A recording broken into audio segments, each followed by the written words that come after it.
Continuing with the never-ending subject, which it now will be, I guess. It really is the big question, the monster question. And the simple truth is, for the biggest question in the world, the opponents, the opposite side, has nothing. That's because the human race has relied on religion for thousands of years to contrive an excuse for preposterous waste. And now they don't have the excuse anymore. The excuse is gone. So now they're stuck having to actually come up with some sort of rational explanation for why a bunch of psychotic need machines should perpetually chase their own ass for a portion of the satisfaction they lost on the moment of their horrific creation. As the new member of, species Frankenstein. Look, and human beings are probably in a worse position than many animals in terms of what has become their sentient nature. Because we were able to manipulate the environment, we became more sensitive to things because we could do something about that. It became more sensible to give us more vulnerability to suffering because we had some chance of mitigating against it. So our system could be even more sensitive. And that's just the insidious nature of nature. It will give you more of something if that more makes you more capable of producing by the crude standard. And that's what this is about. A crude creator. A creator with no brain. Less than Dr. Frankenstein. A lot less than Dr. Frankenstein built us. Anyway. Alright, so, Barklord makes one point in this video, and the rest is just ad hominem personal attack crap, which is the typical approach. So his argument is the anti-natalists think they can eliminate life. And yeah, of course, I think we can. But of course, the argument, the whole point of the argument isn't that humans are special. No, that we are the only capable Frankensteins. So we have to act in the best interest of the retards, the incapable. You just don't let retards be retards. You have to rescue them from that. And so yeah, the objective is to stop the need game. The perpetual ass chasing. The perpetual tail chasing. If you had a breed of dog that perpetually chased its own tail until its legs broke, what, would you breed more of them? Or would you stop breeding them? Yeah, the answer is quite simple. And you would certainly try to prevent their reforming, their recreation.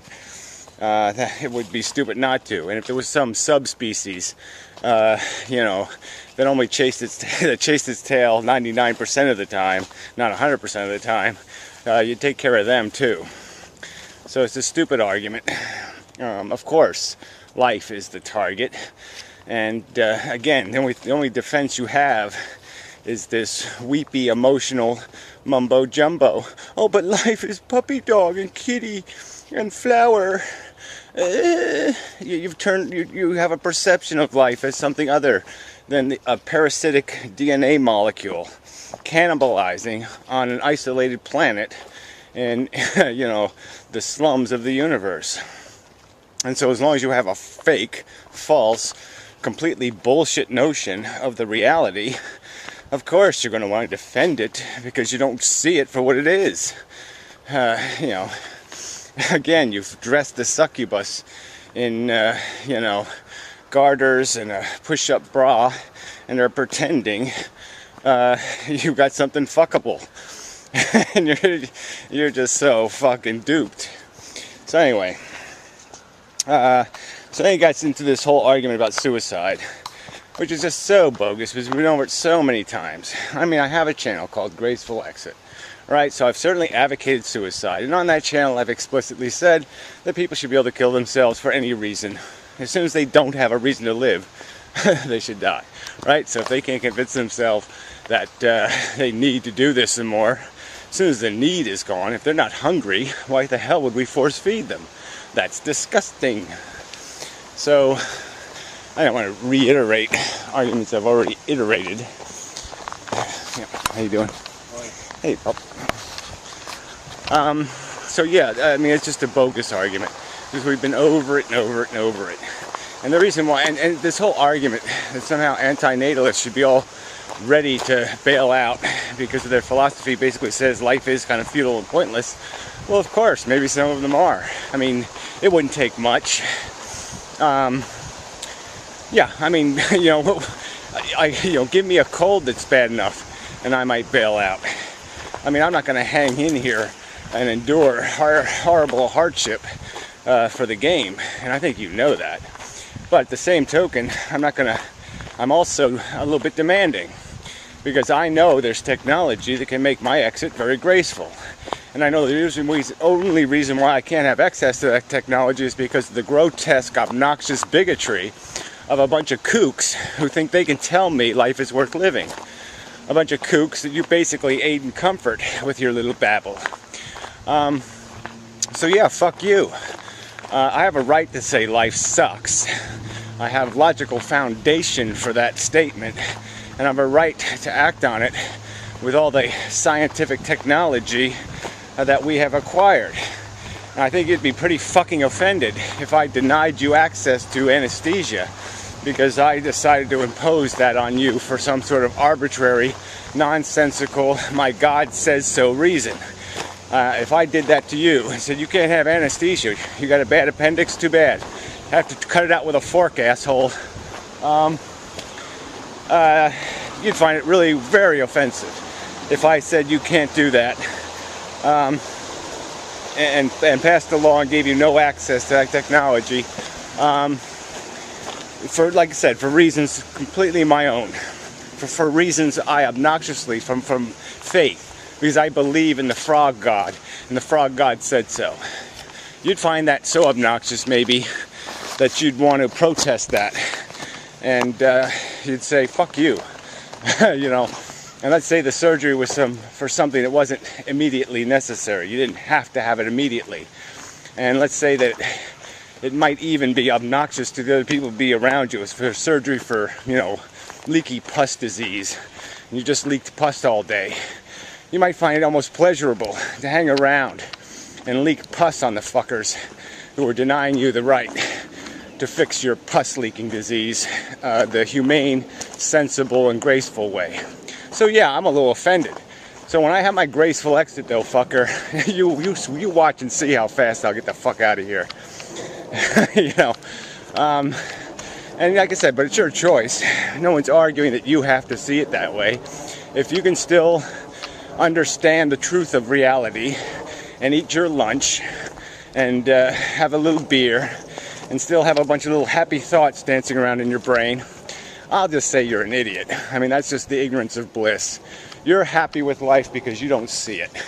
You are blind to it, fucker. And that's all it is. That's why your little brain can get quiet and peaceful. That's why you talk about your bullshit meditation. It's because when you clean your brain, you clean it. You run away from the truth and call that the responsible human behavior. I call that a lie. All right? So yeah, I won't live your lie, and I'll act on the truth. So fuck you. But yeah, your premise is just bullshit. What do anti-natalists accomplish by killing themselves before the mission's done? There's still work to be done here. When the job is done, then you come talk to me with your "why aren't you killing yourself" statement. Because I think you'll, like I said, I'll be gone so fast. It'll be like Ricochet Rabbit. The bullet will be behind you before you even saw it fired. Or whatever the right way to put it is. So fuck you. But we know the job isn't done, and if the anti-natalists kill themselves, the job ain't going to get done. So maybe that's part of your little, wow, you think you're really smart. I'll convince all the anti-natalists that they have to kill themselves, so that way I'll win the argument because they'll all be dead. No, it's not going to work. We're not fooled. Haha. Fuck you. And you talk about wordplay. Fuck you. You are just screaming, running from reality. All right. Let's see. What the hell? Tie you down. Oh yeah, that's about the anesthesia thing. I already took care of that. All right, but look, the bottom line is you keep talking like you have an argument. You have no argument. You guys are the imposers, and you keep talking like somehow we're imposing on you. No, and you know that's not the truth. I've made the analogy before. Explain how the analogy isn't accurate. I can naturally make a fist. I can naturally have hate in my heart. Quite natural emotions. And I could drive my fist into some fucker's face and kill him. And then chew on his eyeballs. I could do that. No fucking problem. Nature gave me the tools. It's the natural response. So there. Should we validate it? Shall everybody just do that? Well, fuck the law. Fuck logic. Fuck fairness. Fuck justice. Yeah, if you feel it, do it. And that's all you're saying when it comes to procreation. You're saying because nature gave you a penis, you have a right to irresponsibly use it. And it's just bullshit. It's not some sort of natural right. It can't even rationally be connected to a natural urge. And I had this argument in Stickham, and I had to kick Varioblast. Is that who it was? The name sounds familiar. Yeah, whatever. The stupid crazy fuck. So he kept arguing that somehow we have an instinct to procreate. There's no such, I mean, unless you want to pervert the word instinct to mean that you have like the instinct to survive because you get hungry and you eat. That means you are instinctively, deliberately surviving. No. The fact is we know how these things work, and our desire, we know, is for sex. The desire is not to procreate. But that's an entirely cultural manifestation. If you raise a kid, you could raise them so easily to have no need to do that. Just separate them from tying their ego and their self-esteem to the production of a baby, and just give them the simple truth that your wife will likely gain 20 pounds, your life will turn into absolute shit if you have a kid. I mean, it's not going to be hard to make it obvious to somebody, a male anyway, that, yeah, I don't really want one of those. What the fuck can you do with it? So unless they're a child molester or something, why the fuck would a man want a kid? Except for some sort of ego crap. And all that ego crap is culturally conditioned crap. You can make a man proud and accomplished, doing lots of other things besides having daughters and sons and all that kind of shit. So yeah, it's completely contrived. So that one's an easy one to unravel and get rid of. No fucking problem. There's no natural, necessary, feel comfortable necessity for somebody to procreate. That's completely delusional psychobabble mush. And so you don't even have the resort to nature argument here, because the fact is that for ignorant animals, nature didn't need to make procreation the instinct. All it had to do was make the animal need to stick its penis in something, and most of the time it would make it need to stick it in a vagina, which would lead to the act that nature was rewarding. But we know that that's the game, all right? That we need to have sex. We don't need to have babies. So you fail there. So it's a choice. Just like me smashing my fist into somebody's face, I might even argue that I have more justification for acting on my anger than you have creating a baby with your penis. You can interrupt the baby making process very easily. Well, you know this. You've done it. So there's no point in me arguing that with you. So you just can't argue there's any human need to do this. So then you have to explain why you're going to defend people's right to play with other people's welfare. They're the imposer. They're taking the dead parts and resurrecting them And you're not giving me any reason why they're doing that. Nothing. Absolutely none. No logic, no rational purpose served, nothing. You're just giving me, well, they're too stupid to know better because they haven't separated sex from procreation. Well, that's a pretty lame definition or excuse. So anyway, see how many minutes I am. Damn it, went over 15. All right, I'll have to go on the Doom Bloom Goom Doom channel. Sorry about that. The way it worked out. Till next time.